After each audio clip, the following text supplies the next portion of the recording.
you. So our next speaker that we're having, his name is John Shaw, and he'll be closing it for tonight. So John founded Focal Point Business Coaching after 3 decades in senior leadership roles. John works with business and community leaders to close the gap between their dreams for the future and their realities of today. John graduated from Cal State Northridge with a degree in management theory and no student loans, go John. And upside of life in the 80s was low tuition, and downside was hair bands. John loves to create. He counts writing, cooking, and painting as some of his passions. Though most can't be called talents, John loves time with his family, music, and buzzwords like relanguaged. He once met Mo Howard of the Three Stooges. So, take it away, John. I'm going to move these things out of the way here. Thanks. The elephants will kick them over. It's the mid-'70s, and I'm in my mid-teens, and hanging out at Venice Beach in the Los Angeles area. That's where I grew up, and I grew up hanging out there, mostly just, lying out, but a little volleyball, a little fishing, a little bit of surfing. And you've heard of longboarding? I'm a wideboarder. Yeah. So here I am. I'm down here at Venice Beach, and one day, and I'm just lying out, and I notice a couple of roller skaters come skating by. And now, this is not unusual today. I mean, today, it's a common outdoor activity to be outdoors skating at the beach or elsewhere. But in that time, roller skating, that was something you did. You rented skates at a roller rink, and you went around in circles. So this was kind of unusual, but a couple of weeks later, I saw a couple more skaters go by, and then another one, and I had an idea. I thought, what if I bought a bunch of pairs of roller skates and I rented them to people? I was a budding entrepreneur. I was entreprenating. Is that a word, Grant? Because if it's not yet, it's my gift to you here today. So I'm thinking about this, and okay, what's it going to cost me to get each pair of roller skates? And well, print some flyers, pass those out. And, well, I need a sign. I'd probably charge $4 an hour. And even one of those sandwich board signs, put that out. Rental skates, $4 an hour. And then it got kind of hot, so I walked down to the water and I opened her a wave, and I forgot about roller skates. The next summer, I was back there, just lying out, and I saw a van. It pulled up next to the Venice boardwalk there, and it parked, and on the side of this van it said, Sparky's Skate Rentals. Skippy, it was a long time ago, I'm going with Sparky. So Sparky gets out of his van, and he walks over and he opens up the doors to the van, and inside there's dozens of pairs of roller skates in there. And Sparky puts out a sandwich board sign, and it says, rental skates, $5 an hour.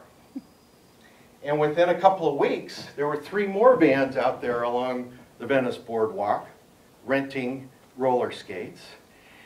And the bike shops and the board shops started renting them out, and a storefront roller skate rental store popped up, and this mini industry was popping up right before my eyes. I had that idea first, Sparky. I thought of that before it was even fashionable.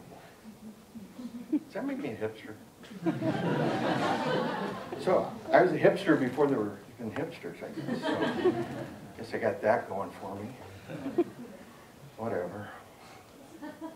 So it's now the mid-'90s, and I'm living in Seattle, and I'm having lunch talking with a friend of mine, Jeff Pixler. And we're talking about Microsoft, headquartered there in Seattle, and Bill Gates, and Microsoft's just getting huge, and everywhere we look around Seattle, a new campus is going up. Yeah, and we're talking about this, and you're always running into people that work for Microsoft, and oh well, yeah, and Gates. I mean, he's like this world famous person. Oh yeah, like him or not, he's a cultural icon here in Seattle. Yeah, he's like a titan of commerce. He's like a superhero, and yeah, superhero, right? And every superhero, you know what they need?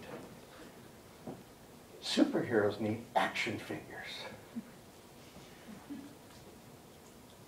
We had an idea.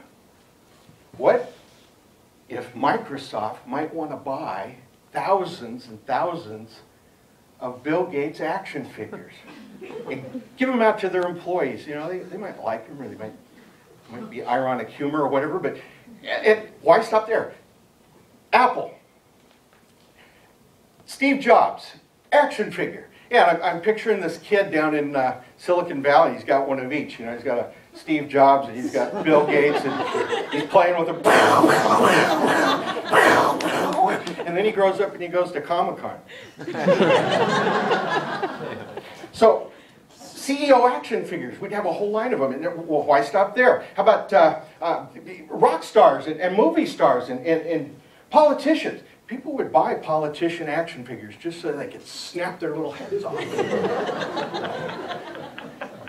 So we're thinking, okay, we got this whole idea. We can make custom action figures, make them look like anybody. And then the clock ticked up to 1 o'clock, and we went back to our cubicles, and we forgot about action figures. Guess what you can buy online today? A couple clicks, upload your photo, $99. You too can have an action figure that looks just like you. I had that idea first, Sparky.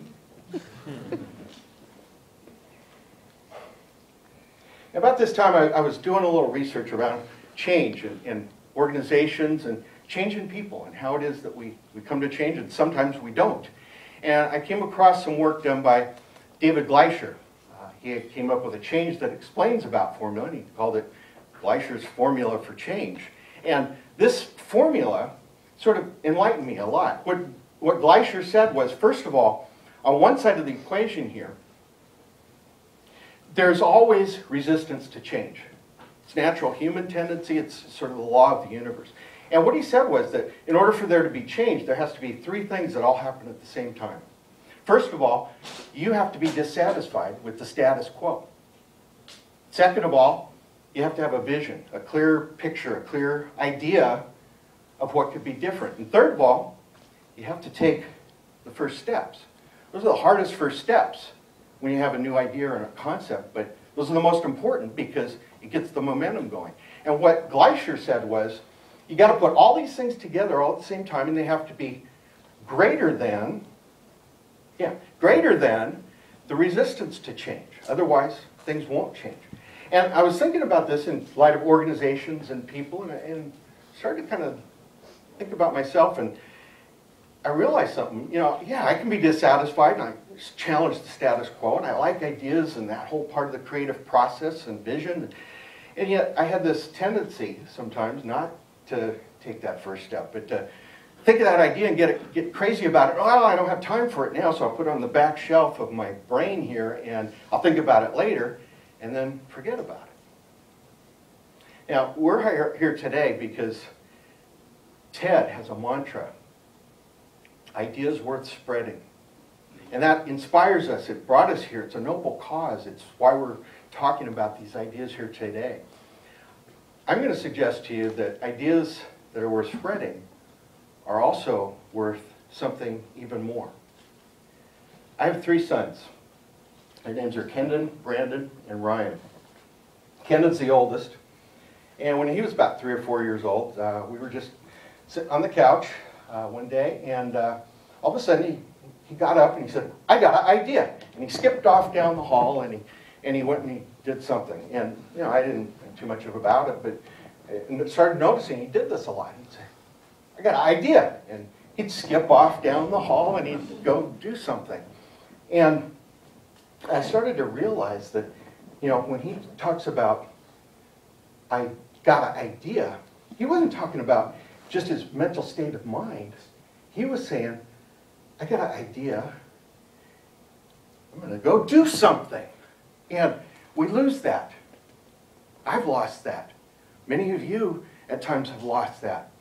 That idea that I got an idea, so yeah, I'm going to go act on my idea. We hear the voices that say, "No, that's not good enough," or "You can't really do that," or "Wait till later when you really have time," and then we put it on the back shelf and we forget about it. But here's the thing, if your great idea is worth spreading, your great idea is worth doing. And there's something magical that happens when you take that first step and start doing. Your ideas get done. Now, maybe you're thinking, I could start on that, but I got to have a plan, and everything's got to be perfect before I start. Or maybe you're thinking, I'm more of an idea person. I'm not an implementer. Well, I'm a creative, and that part of my brain doesn't work that way. So, come on, creators and creatives create. Innovators don't just think and talk about ideas, they innovate. And perfectionists just get over themselves and they take the first step. Beta. 1.0, 2.0, 2.1. Because here's what happens. When this life is done, when you are done, you're not going to think to yourself, I had an idea. You're going to want to be able to say, I made that. And you're going to want to hear the words, well done. So I got a challenge for you. You came here today with some ideas that you haven't done anything about. And you heard some ideas, and maybe you're thinking right now, yeah, I got an idea. Your challenge? Take the first step. Tonight. If your idea matters, why wouldn't you take the first step tonight? What do you have going on that's more important tonight? Okay, Jimmy Fallon, but he's not even on Sunday nights, right? So take that first step and take it tonight. Now, I don't know if this is really, revolutionary thought leadership here. I don't know if it's game-changing. Or is it? Or is it? Because if you take that step, and you, and you, and you, and you, and you, and you, and you, and you, and me, and you, we might change the world.